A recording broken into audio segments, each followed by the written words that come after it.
c'est Ellie, je suis encore heureuse de vous retrouver dans ce nouvel épisode où nous aborderons un sujet assez précis mais qui est aussi personnel. Alors, si tu n'étais pas encore abonné à ma chaîne, l'occasion t'est donnée maintenant. N'hésite pas, abonne-toi. N'oublie pas d'activer la cloche de notification, partage le lien. Ça peut bénir plusieurs autres personnes. Like, tu ne sais jamais, on en prend toujours dans la vie. Alors, aujourd'hui, nous allons aborder un thème assez personnel, mais qui est quand même assez fréquent dans la société. Nous allons parler de la dépendance affective. Alors, l'épisode d'aujourd'hui, c'est plus une forme de témoignage personnel et aussi de quelques petits rajouts de mon expérience personnelle et de ce que je pense de ce que c'est. Alors, n'hésite surtout pas en commentaire de mettre des ajouts, ce que tu as comme ta propre expérience vécue par rapport, et on pourra peut-être en faire une vidéo où on racontera cela sous forme de témoignage. N'hésite surtout pas à mettre des critiques si tu en as à faire ou à compléter ce que je vais dire au long de cette vidéo. Alors, on va tout d'abord parler de la dépendance affective dans le sens de qu'est-ce que c'est. Plusieurs personnes diront que c'est lorsque tu es émotionnellement dépendant d'une personne. Mais moi, je pense également que si on veut laisser les définitions littéraires, moi, je pense que la dépendance affective n'a pas qu'à voir avec le fait d'être dépendant émotionnellement, mais c'est également être dépendant physiquement, financièrement, spirituellement même également de quelqu'un. Alors, pour ma part, je vais faire un petit témoignage comment le Seigneur m'a délivré de la dépendance affective. Mais quand je parle de délivrance, c'est une forme de guérison, de restauration. Je veux commencer par parler du fait que les femmes, tout comme les hommes, peuvent être touchés et peuvent souffrir de dépendance affective. Il ne s'agit pas juste des femmes. Alors les messieurs, s'il vous plaît, ne vous déconnectez pas, restez connectés jusqu'à la fin et écoutez. Vous pouvez être édifié et apprendre encore. Peut-être même tu souffres de dépendance affective, toi monsieur, tu ne sais pas. Ou alors toi madame, tu ne le sais pas. L'occasion nous est donnée à tous d'apprendre aujourd'hui. Peut-être au travers de mon témoignage. La plupart du temps, ce sont les femmes qui en sont touchées et qui sont assez ouvertes pour pouvoir témoigner de ce qu'elles souffrent de cela. Moi, je veux raconter mon histoire. Quand j'ai perdu mon papa en 2020, j'ai perdu mon papa, je me suis sentie, si je me permets de dire, comme brisée. Je me suis sentie vidée, je me suis sentie abattue. Bien qu'étant mariée, je me suis sentie comme si j'étais abandonnée et toute la terre tombait sur moi à l'intérieur. Mais je me demandais pourquoi ça m'est arrivé, parce que pour moi, mon papa a été pour moi comme quelqu'un, un pilier sur lequel je pouvais m'appuyer. C'était quelqu'un qui rassemblait beaucoup de gens. C'est quelqu'un qui donnait le rire. Il faisait tellement rire quand tu ne pouvais pas t'ennuyer en fait avec lui. C'était quelqu'un qui donnait de l'amour à sa façon, qui était très travailleur. C'est quelqu'un qui bossait. Ça a été un exemple pour moi. Que parfois je m'identifiais même à lui. Je me disais, mais tiens, je veux être comme mon papa. Je veux être une personne indépendante qui se bat. J'aimerais être une personne indépendante qui se bat pour sa famille, qui est là pour ses enfants et qui essaie toujours de ressortir le meilleur d'eux. Parce que quand je compte vraiment, je me rappelle, je peux pas, peut-être quand j'étais petite, je peux pas me rappeler des fois où mon papa a eu à me rabaisser, à me dire que tu n'es pas intelligent, tu n'es pas brave et tout. Mon papa était vraiment quelqu'un qui a ressorti toujours le meilleur de moi. Genre, peut-être si on prend les parents de nos jours, certains parents vont dire que eux, pour encourager l'enfant, il faut parfois être sévère et dur. Mon papa était également sévère et difficile, c'est pas un souci.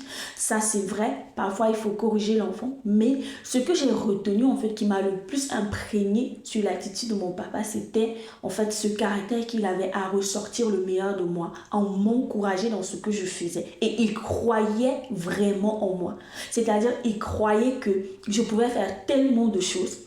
Et il a été un exemple pour moi parce que je l'ai vu faire des choses incroyables. Mon papa, à 50 ans, il est allé s'asseoir pour faire un doctorat. Et ça m'a tellement marqué que mais, il faut jamais se limiter dans la vie en fait. Et il avait cette nature-là en fait. Son zèle, son amour, ça me donnait vraiment l'impression de voir un demi-dieu en fait sur la terre. C'était comme pour moi une personne, waouh, super surnaturelle. Et donc, tu vois, j'ai grandi avec cette image parentale-là et ce qui s'est passé, c'est que je me suis un peu identifiée à lui et j'aspirais à devenir comme lui. Et inconsciemment aussi, j'aspirais à avoir un mari ou un conjoint pardon, qui ressemble à mon père. Parce que j'avais vu ces traits de caractère en lui qui m'avaient marqué et je me suis souhaité ça dans mon conjoint. Ce qui fait que moi, quand je me suis mariée, j'étais indépendante. Je peux dire que j'étais indépendante sur le plan financier, sur le plan, je peux dire même sur le plan spirituel. Je peux même dire aussi, mais moralement, je pouvais faire des choses seule. J'attendais pas que monsieur fasse quoi que ce soit pour moi. S'il le faisait, je disais merci, gloire à Dieu. Mais si c'est pas le cas, je prenais les initiatives à tout faire en fait, parce que j'ai vu ça de mon père. Mais en 2020, quand mon papa est décédé, c'est là que j'ai compris qu'il y avait une facette en moi que je n'avais pas encore cernée, mais qui était là et qui était enfouie parce que c'était comme si on m'avait retiré quelque chose.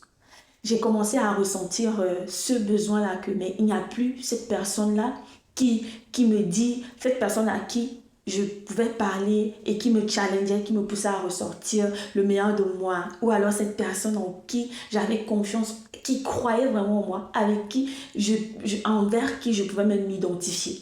Ce qui fait que j'ai commencé à rechercher cela, à tout prix avoir cela dans mon mari. Tu vois, je me disais que non, il me soutient pas assez. Je trouve qu'il ne ressort pas le meilleur de moi comme mon père. Il y avait cette comparaison que j'essayais toujours de faire en fait. Dans le sens de j'aimerais qu'il y ait ce truc-là. Il y a ce truc-là qui me manquait, qui avait de mon père, qui n'existait plus, que je ne voyais plus. Et j'ai commencé à le chercher. Et le fait que je commence à le chercher a commencé à créer certaine frustration ou certains problèmes dans mon foyer parce que j'étais dans le genre où, tu vois, tu te plains toujours, tu es insatisfaite et tu aspires à ce qu'on te donne, on te donne, on te donne encore plus et j'étais tellement malheureuse, donc j'aspirais à ce que non, il faut qu'on me valorise, il faut qu'on me dise que je suis comme ça, que je suis battante, que je suis vaillante et tout et tout. Et le fait que je ne recevais pas cela créait en moi des frustrations. Et je me disais que non, c'est à cause de cela que je ne suis pas heureuse, parce que tu ne me valorises pas, parce que tu ne me donnes pas ce dont j'ai besoin, parce que tu ne me mets pas à la hauteur du piédestal auquel mon papa il m'avait placé, parce que tu ne crées pas en moi ce sentiment-là en fait. Qui pouvait susciter en moi rien que quand je pensais à ce qu'il était, à ce qu'il pensait de moi, à l'encouragement, à ce qui ressortait de positif en moi. J'ai commencé à le chercher en mon mari et j'ai commencé également à le chercher vu que je sentais comme une forme d'insatisfaction. Il me manquait quelque chose qui allait me booster, me rendre joyeuse. Et c'est là que j'ai commencé aussi à parler, à essayer de changer avec plusieurs personnes parce qu'il me manquait quelque chose. Et tout le temps, je me retrouvais irritée. Bon, je veux dire, si je me permets de dire irritée et irritable à chaque fois. J'avais peut-être donné ma vie au Seigneur, mais je n'étais pas encore vraiment transformée. Comme on dit, Dieu transforme au fur et à mesure. Mais je n'étais pas encore totalement transformée. Ce qui fait que je recherchais quelque chose. J'étais en la quête de quelque chose que je ne comprenais pas. Mais c'est quoi qui me manquait? Qu'est-ce que je cherchais? Et ce qui fait que quand je n'obtenais pas ça autour de moi, peut-être chez mes amis, chez mon conjoint, peut-être quand je n'arrivais pas à recevoir ce sentiment, ces émotions-là, mais je me retrouvais à être triste, je pleurais. J'étais vraiment émotionnellement, subitement, j'étais devenue émotionnellement instable. Et je me disais qu'il faut que quelqu'un me donne cela pour que je sois heureuse. Il faut que quelqu'un me dise que je suis particulière pour que je sois heureuse. Il faut que quelqu'un me dise que je suis jolie pour que je me sente jolie. Et pourtant, tout mon parcours, jusqu'à ce que mon papa ne mange, je n'avais pas vraiment ce sentiment-là. J'avais l'assurance, j'étais sûre de moi. J'étais tellement sûre de moi, de ce que je suis, de ce que je peux faire. Mais avec le déclic de son départ, j'ai commencé à ressentir ce besoin-là, qu'il n'y avait plus cette voix qui me disait tout cela. Et c'est là que j'ai compris, mais attends, est-ce que c'est normal ce que je vis? Est-ce que ce que je traverse, c'est pas quelque chose d'anormal? Parce que tu vois, j'avais même perdu à un moment donné la joie de vivre. Parce que je me disais, mais après, je fais tout ça pourquoi? Il me fallait à tout prix être valorisée par quelqu'un. Il me fallait à tout prix écouter des choses positives pour que je puisse me sentir heureuse, pour que je puisse rire. Et le fait que ce sentiment a commencé à croître en moi a fait en sorte que je n'arrivais même plus à apprécier ce que mon époux faisait autour de moi, je n'arrivais même plus à apprécier ses efforts. Je n'arrivais même pas à apprécier sa qualité. Et j'étais tout le temps insatisfaite, à pleurer, à me sentir comme si je suis abandonnée, je suis délaissée. Et je me rappelle même très bien comment je disais, tu ne m'aimes plus, tu ne m'aimes plus assez comme tu m'aimais avant, tu ne me montres pas que tu m'aimes, tu ne me témoignes plus ton amour et tu ne me soutiens pas assez, toutes ces choses-là en fait. Je ressentais comme si j'avais besoin qu'il me donne quelque chose pour que je sois heureuse, pour que je sois épanouie et que je ne recevais pas. Alors, bien qu'il le faisait à sa manière, mais j'aspirais à plus en fait. Et peut-être c'est ton cas aussi, mais tu ne le sais pas. Parfois, tu ne, si je peux me permettre de dire, je ne veux pas offenser une personne, tu ne te rends même pas compte que ton bonheur dépend des autres. Le fait que tu sois stable financièrement dépend de ce que ton mari ou ta soeur ou ton frère disent de toi, que tu es travailleuse, tu te bats assez et tu es une femme battante. C'est ça qui t'active en fait à pouvoir te battre pour chercher à être indépendante financièrement. Peut-être c'est le fait que ton conjoint te dit tu es belle, tu es jolie, qui fait en sorte que tu veux t'habiller, tu veux te maquiller, tu veux être plus belle. Peut-être c'est même le fait que tu te dis que ah oui, c'est parce que mes parents disent attends telle chose de moi qui est ton moteur en fait, qui te pousse à faire les choses. Mais j'aimerais dire que c'est ok d'avoir de telles motivations. Mais quand est-ce que ça devient pathologique ou tu souffres de dépendance? C'est lorsque, si tu n'as pas cela, tu ne te sens plus en paix. Tu perds la paix, tu perds la joie de vivre, tu perds ton éclat, tu perds ta lumière en fait. Et moi, en 2020, j'avais perdu ma lumière. Je le dis sincèrement, j'avais perdu ma lumière. J'avais perdu mes repères parce que je me souviens très bien comment j'étais dans... Et le comble de tout ça, c'était qu'avec encore une grossesse que je venais de subir, on peut s'imaginer avec les modifications hormonales, les modifications physiques, les modifications que le bouleversement des oestrogènes, des progestérones et tout ce que ça crée en toi, il y a comme un bouillon d'émotions en fait qui sortait en moi que je ne comprenais pas. Ce qui fait que j'étais tellement irritable et parfois même, parfois j'éclatais en sanglots juste parce que on ne m'a pas dit qu'on m'aime ou bien on ne m'a pas apprécié, on ne m'a pas valorisé. Et cela, j'ai compris, mais c'est anormal. Je suis allée demander, mais Seigneur, qui suis-je? Parce que vraiment, il faut que j'avoue que j'ai pas suivi des thérapies, de psychothérapie ou quoi que ce soit. J'ai pris un temps où je me suis assise, j'ai demandé à Dieu, mais qu'est-ce qui ne va pas, Seigneur? Pourquoi je suis comme ça? Qu'est-ce qui ne va pas? Je veux dire, qu'est-ce qui ne marche pas? Et j'avais pris un temps de prière. J'ai pas prié, peut-être même comme les gens font, hein, que je fais mais une semaine de jeûne, prière. Non, non, j'ai juste pris un temps. Je me suis assise, j'ai dit, Seigneur, j'aimerais savoir qu'est-ce qui ne va pas. Parle-moi. Et c'est dans ce moment où ma délivrance, où je peux dire ma restauration a commencé. Quand le Seigneur a commencé à me montrer, en fait, j'en parle aujourd'hui, mais je suis tellement contente parce que c'est un moment pour moi qui a été comme un boost pour ma vie. C'est là où le Seigneur a commencé à me montrer. Qui es-tu? La question m'a été posée, je dirais par l'Esprit de Dieu. Qui es-tu? Qui es-tu? Je me suis dit, mais attends, mais je suis ton enfant, je suis Seigneur, j'étais d'abord une créature de Dieu, je suis devenue ton enfant et tout. Mais j'écoutais cette voix-là qui me disait, qui es-tu? Et je me demandais, mais qui je suis comme mon Seigneur? C'est là que j'ai commencé à lire la parole de Dieu. Il y avait des prédications également que j'écoutais qui me disaient, qui es-tu? Es-tu ce que quelqu'un t'a dit? Ou alors es-tu ce que je dis que tu es? C'est ce que le Seigneur me disait clairement mot pour mot en 2020. Qui es-tu pour moi?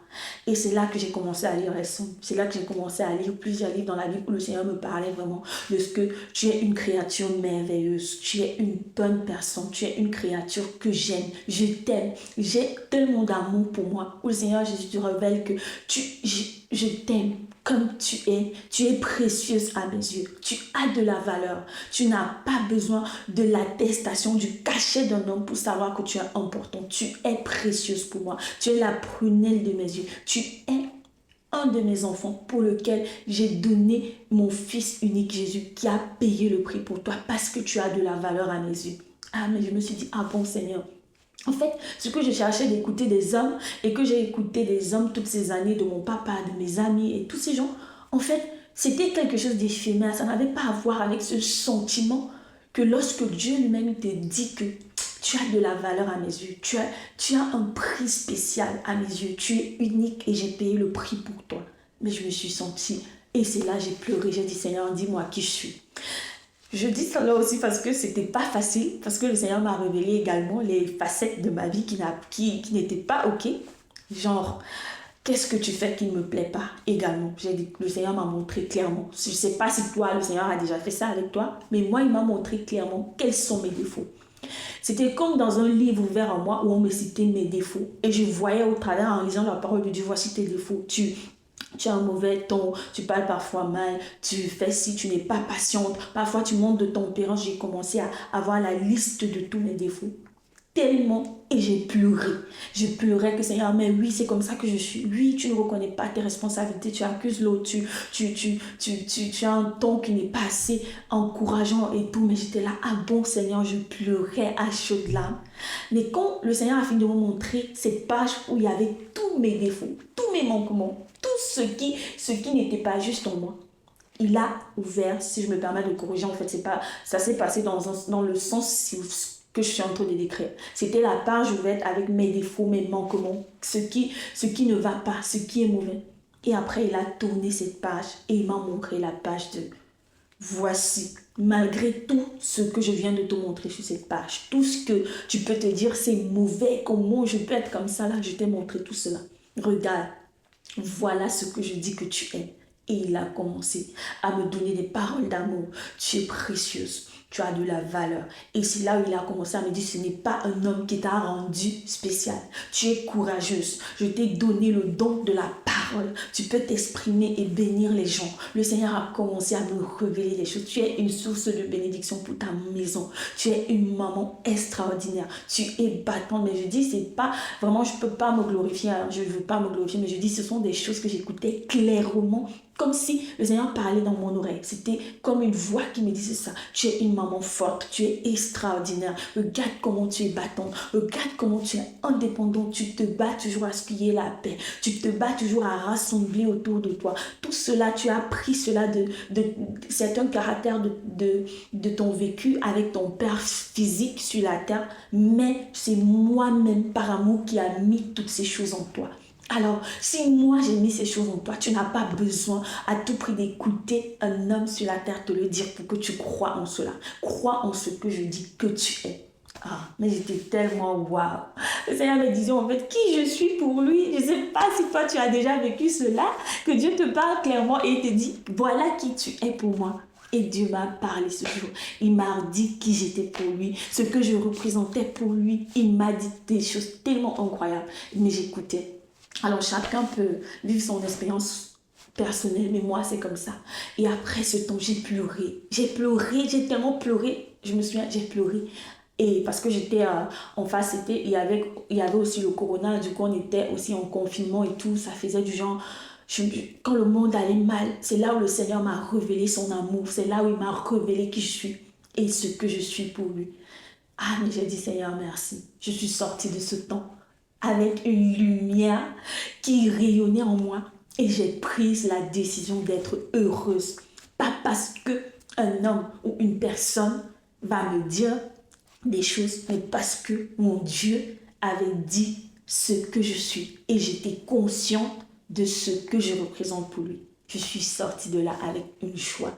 J'ai été comme délivrée. Ce poids, cette pression qu'il y avait dans mon cœur, ce truc que je ressentais toujours qui me disait tu t'interroges, tu attends ci ou ça. J'ai dit ça a été... C'est comme si quand je versais des larmes, ça disparaissait, ça se dissipait et ça s'effaçait. Ça a disparu. Je fais le témoignage aujourd'hui que je ne dépends plus des sentiments humains, dans le sens où j'attends si on ne fait pas ça pour moi, je n'avance plus. Mais je veux dire, j'ai fait une dépression.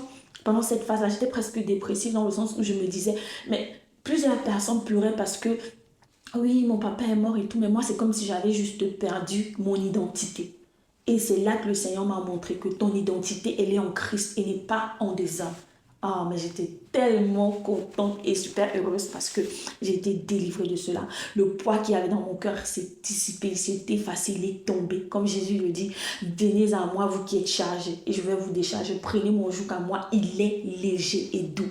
Je me suis sentie comme si j'avais pris le joug de Christ et j'étais tellement heureuse. Mais je vous rassure, après cela, j'ai commencé à manifester la joie divine autour de moi. J'ai commencé à, même quand ça n'allait pas, je manifestais la joie divine. Je cherchais à rire parce que j'étais presque au bord de la dépression dans le sens où j'étais toujours négative. Je voyais le monde en noir, je négativais et je n'étais plus positive. Mais après, là, j'ai commencé à positiver, à voir en moi une personne meilleure et même à voir dans les autres aussi des personnes meilleures, parce que quand tu es dans cette phase-là, tu commences à vraiment voir tout en noir. Donc, c'est comme ça que le Seigneur m'a délivrée et j'avais compris que je dépendais affectivement. Pas seulement d'une personne, je ne dépendais pas affectivement seulement de mon mari, je ne dépendais pas affectivement seulement de mes amis, mais je dépendais je souffrais de dépendance affective, en fait, sans m'en rendre compte, mais sur plusieurs plans, en fait. C'était pas juste lié au conjoint. Donc, ça peut être au cas que toi, tu dépends de ton conjoint, tu dépends de ton parent, je sais pas. Mais moi, c'était vraiment la dépendance affective dans le sens où je dépendais clairement de l'image parentale, de l'amour parental que j'avais reçu. Et j'essayais vraiment de le chercher et de le retrouver tout autour de moi.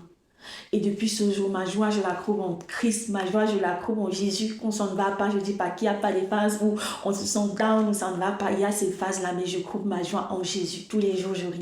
Quand ça ne va pas, je manifeste la joie divine. Et je dis même souvent, il y a une amie qui dit de moi, tu es l'apôtre de la joie. Je ris, je dis, je suis venue toujours avec la joie. Ce matin, le Seigneur m'a amené pour communiquer la joie parce que je suis passée par un temps où j'ai connu ce que c'est que la tristesse. Mais je n'étais pas triste parce que je n'étais pas aimée. Les gens m'aimaient. Je n'étais pas triste parce que je trouvais que je suis tellement une mauvaise personne à tout prix, mais juste parce que je croyais que ma joie venait de ce que les gens disent de moi et de ce que les gens pensent de ce que je suis.